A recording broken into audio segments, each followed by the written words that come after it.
સાણંદમાં જે રીતે રોશની કરવામાં આવી છે,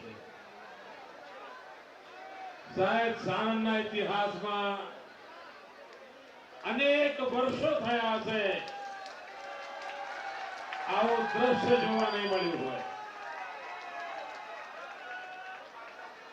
ભાઈઓ બહેનો, સાણંદનો ઉમંગ અને ઉત્સાહ હું સમજી શકું છું. જે રીતે આખી દુનિયાના નકશા પર સાણંદેની જગ્યા બનાવી છે, કોઈ પણ સાણંદવાસીને ગર્વ થાય એવી ઘટના ઘટી છે. પણ મારે સાણંદના લોકોને પૂછવું છે, આ કોંગ્રેસ વાળા તમારી સાણંદની પાછળ પડી ગયા છે, એનું તમે કરશો શું?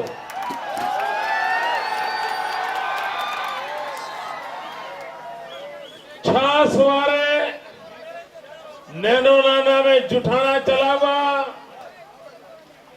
જાણે સાણંદનું ધનોત પનોત નીકળી ગયું હોય એમ આખા દુનિયાના નકશામાં સાણંદને બદનામ કરવાની પેરવી ચાલી રહી છે. અને બીજી બાજુ અમે એક મૂક ક્રાંતિ કરી. સાણંદમાં આટલો બધો વિકાસ થશે એનો મેં કોઈને અણસાર સુધા ના આવવા દીધો. એટલું જ નહીં, સાણંદમાં જાલો જલાલી લાવ્યા, પણ હું પોતે જાહેરમાં આજે પહેલી વાર તમારી પાસે આવ્યો છું. નહીં તો કોંગ્રેસ વાળા હોય તો અહીં એક શાળાનો ઓરડો બનાવ્યો હોત ને તો પણ સાણંદમાં આવીને હાર દોરા પહેરવા આંટા માર્યા હોત.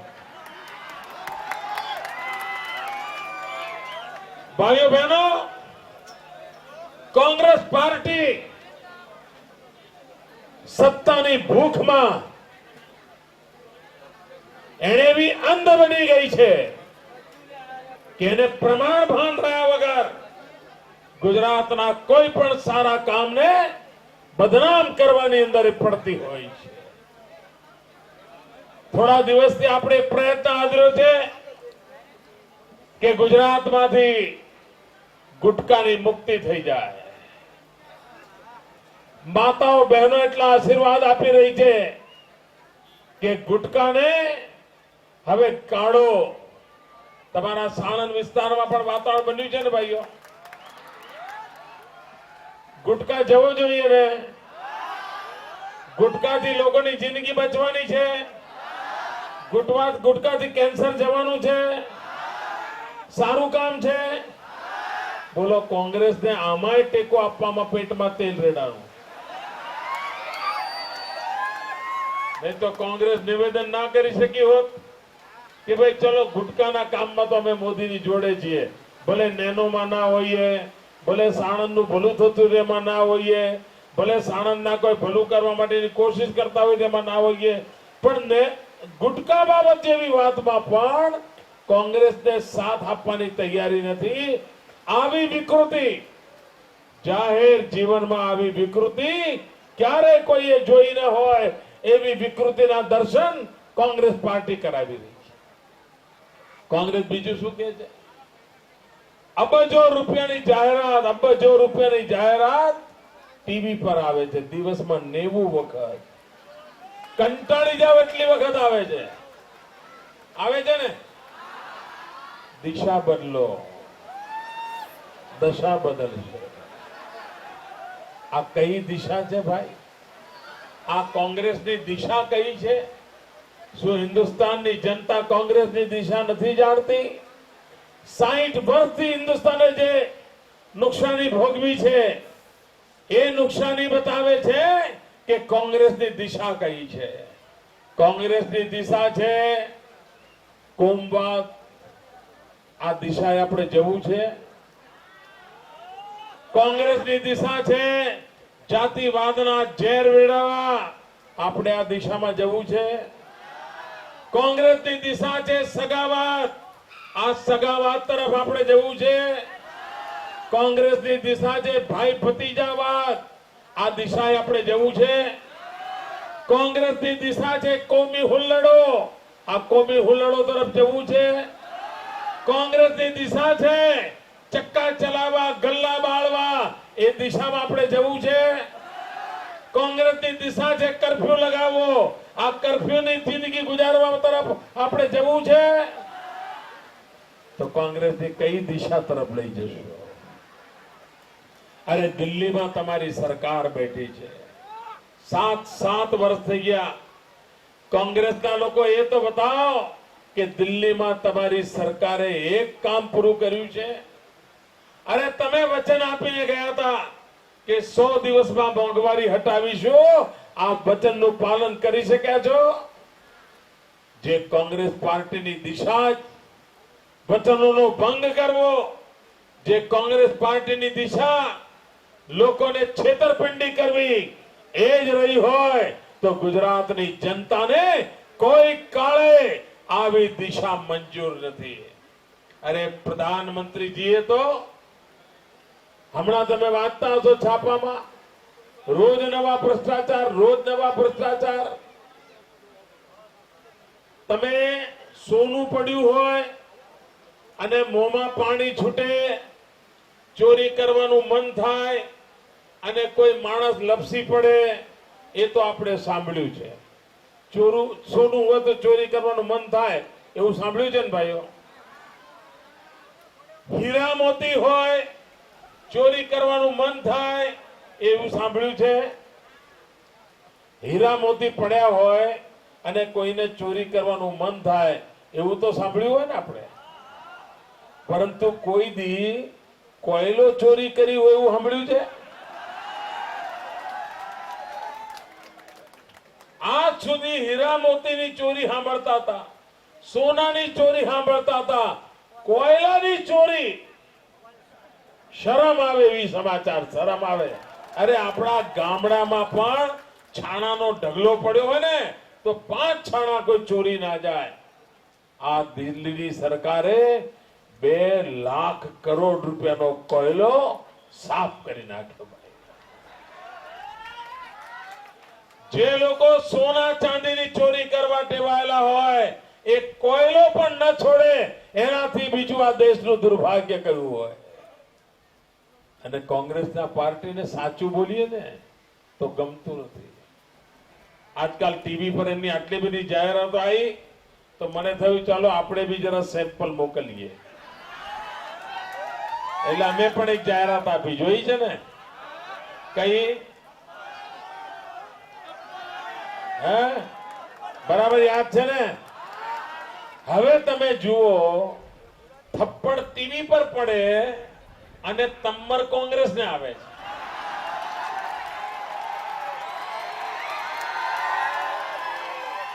આખી કોંગ્રેસ ઊંચી નીચી થઈ ગઈ છે, ઊંચી નીચી થઈ ગઈ છે, આકુળ વ્યાકુળ થઈ ગઈ છે કે આવી થપ્પડ આવી ક્યાંથી. એટલે શું કર્યું એમણે?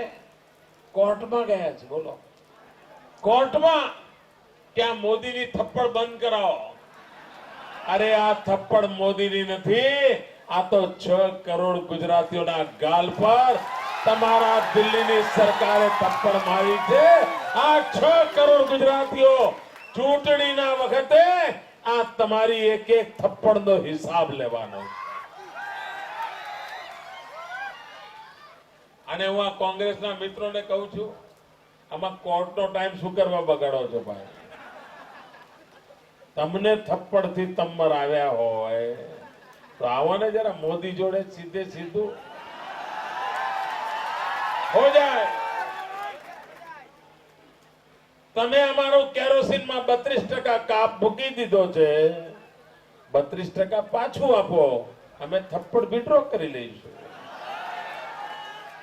તમે દિલ્હીમાં જે ભાવે ગેસ આપો છો એ ભાવે ગેસ અમને આપો, અમે થપ્પડ પાછી ખેંચી લઈશું.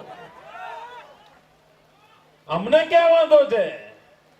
પણ તમને ગુજરાતને અન્યાય થાય એમાં જ રુચિ છે.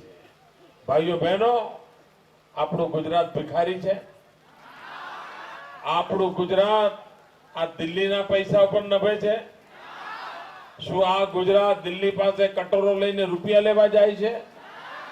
શું આ ગુજરાતને ભીખ માંગો જેવું કહેનારા લોકો ગુજરાતનું અપમાન કરે છે?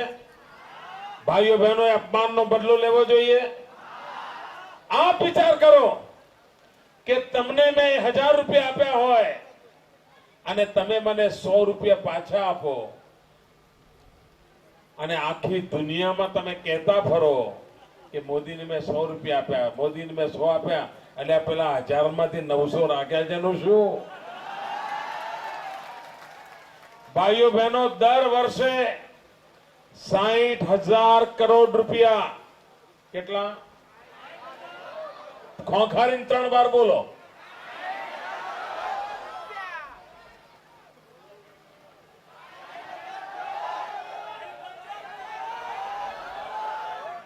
₹60,000 કરોડ રૂપિયા વર્ષે દિલ્હીની તિજોરીમાં જમા થાય છે અને એમાંથી ગુજરાતને માળ 6,000 કરોડ રૂપિયા મળે છે. 54,000 કરોડ રૂપિયા આ દિલ્હીની તિજોરીમાં ગુજરાતની જનતા જમા કરાવે છે. અરે એનાથી તો તમારા લોકોનો તમે પગાર ચૂકવી શકો છો. એ ગુજરાતને બદનામ કરવાનું બંધ કરો. વાર તહેવારે ગુજરાતને બદનામ કરવાનું બંધ કરો. અને કોંગ્રેસના મિત્રો કાન ખોલીને સાંભળી લે કે ગુજરાતનો મિજાજ બદલાઈ ગયો છે.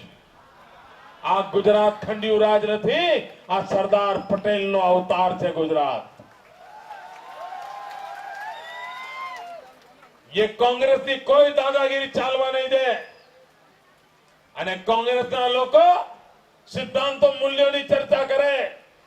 ભારતીય જનતા પાર્ટીની સાથે તૈયાર છે. પણ ગયા 10 વર્ષથી એક ધારા જૂઠાણા ચલા સિવાય કોંગ્રેસને કોઈ કામ નથી. ભાઈઓ બહેનો, આ કોંગ્રેસના જૂઠાણાઓને ઓળખવાની જરૂર છે. ગુજરાત વિકાસની નવી ઊંચાઈઓ પાર કરી રહ્યું છે.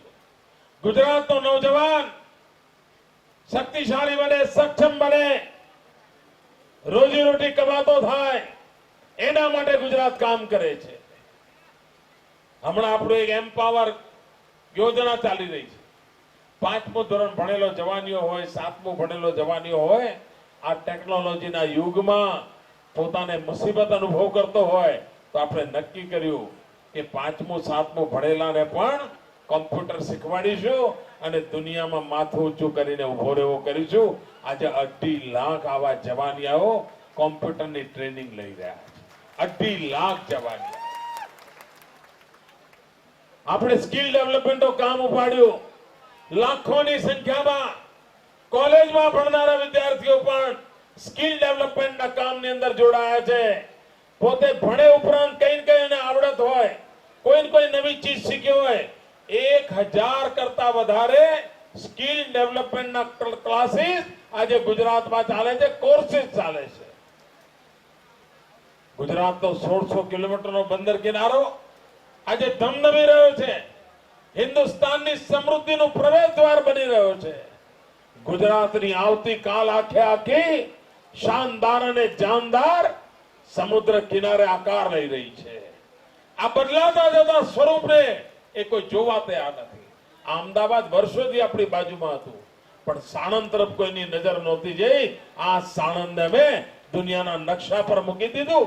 બદલાવ કેવી રીતે લવાય છે એનો આ જીવતું જાગતું ઉદાહરણ છે. અને ભાઈઓ બહેનો, સાણંદ થી લઈને છેક બહુચરાજી, મોઢેરા, ચાણસ્મા આખો પટ્ટો તમે જેમ દક્ષિણમાં વાપી પાસે જુઓ છો ને, એના કરતા પણ વધારે ધમધમતો થવાનો છે. અને હજુ તો તમે મારુતિ, નેનો, ફોર્ડ, ફિયોટ આજ બધું સાંભળ્યું છે. બીજું તો હજુ ઘણું સાંભળવાનું બાકી છે. હમણાં મેં એક પોલિસી બહાર પાડી. આપણા આખા સુરેન્દ્રનગર જિલ્લામાં સાણંદ વિરમ ગામના પટ્ટા ઉપર કપાસની ખેતી થાય છે. અમારા રૂપાલાજી વિસ્તારથી તમને કપાસની બાબતમાં કહ્યું હશે. પરંતુ હમણાં અઠવાડિયા પહેલા કપાસના ખેડૂતોને લાભાર્થે રાજ્ય સરકારે એક પોલિસી બહાર પાડી છે, ટેક્સટાઇલ પોલિસી. એના કારણે ગુજરાતમાં ટેક્સટાઇલ ઉદ્યોગ આવવાના છે અને અર્થશાસ્ત્રીઓનો મત છે કે સૌથી વધુ રોજગાર આપનારું કોઈ ક્ષેત્ર હોય તો એગ્રીકલ્ચર છે, ખેતીવાડી છે. એગ્રીકલ્ચર પછી સૌથી વધારે રોજગાર આપનારું કોઈ ક્ષેત્ર હોય તો એ ટેક્સટાઇલ ઇન્ડસ્ટ્રી છે. આપણે નવી પોલિસી બહાર પાડી છે. એમાં અંતર્ગત જ્યાં આગળ કપાસ પેદા થાય ત્યાં જ તાંતણા તૈયાર થાય, જ્યાં તાંતણા તૈયાર થાય ત્યાં જ કાપડ તૈયાર થાય, જ્યાં કાપડ તૈયાર થાય ત્યાં જ રેડીમેડ ગાર્મેન્ટ તૈયાર થાય, જ્યાં રેડીમેડ ગાર્મેન્ટ તૈયાર થાય ત્યાંથી જ નજીકના દરિયા કિનારેથી દુનિયાના બજારમાં રેડીમેડ કપડા વેચાય. આજે મારો ખેડૂત જે કપાસ પકવે છે એ દુનિયાના બજારમાં રેડીમેડના કપડા વેચાતા થાય ત્યાં સુધી આખું વિકાસનું એક મોડેલ આપણે અઠવાડિયા પહેલા જાહેર કર્યું છે. અને ગુજરાતની ટેક્સટાઇલ પોલિસીએ એવો મોટો ધમાકો કર્યો કે મહારાષ્ટ્રના ટેક્સટાઇલ મિનિસ્ટર ગઈકાલે દોડતા અમદાવાદ આવ્યા અને અમદાવાદ આવીને લોકોને કહેવા માંડ્યા કે મોદીની ટેક્સટાઇલ પોલિસી કરતા અમારી પોલિસી સારી છે. જેને ટેક્સટાઇલનો ઉદ્યોગ કરવો હોય તો મોદીની લાલચમાં ના આવતા તમે બધા મહારાષ્ટ્ર આવજો. અરે કોંગ્રેસના મિત્રો, મારી તમને ચેલેન્જ છે. અરે નીતિઓના મુદ્દા પર આવો, તમે પોલિસી લઈને આવો અને હું જોઉં છું તમારા ત્યાં ટેક્સટાઇલનો ઉદ્યોગ કેટલો થાય છે. બીજી પોલિસી અમે લઈને આવીએ છીએ અને અમે કેવો ઉદ્યોગ કરી બતાવીએ છીએ. આવો વિકાસની સ્પર્ધા કરીએ. અને મને વિશ્વાસ છે આ વિકાસની સ્પર્ધામાં ગુજરાત આગળ નીકળી જશે. છેક સુરેન્દ્રનગર જિલ્લો આખો સાણંદ વિરમગામનો પટ્ટો આવનારા દિવસોમાં ટેક્સટાઇલ ઉદ્યોગના મોટા હબ બનવાના છે અને લાખો લોકોને નોકરી આપવાની તાકાત આ ટેક્સટાઇલ ઉદ્યોગમાં છે. અને એ પણ આ તમારા સાણંદ વિરમગામના પટ્ટા પર આવવાનું છે. આપ કલ્પના કરી શકો છો કે એના જવાનીઓનું જીવન કેવું બદલાવાનું છે. ભાઈઓ બહેનો, વરસતા વરસાદમાં આટલા ઉમંગ અને ઉત્સાહથી આપે અમારું સ્વાગત કર્યું, સન્માન કર્યું. હું આપનો ખૂબ ખૂબ આભાર માનું છું. ભારત માતા કી, ભારત માતા કી.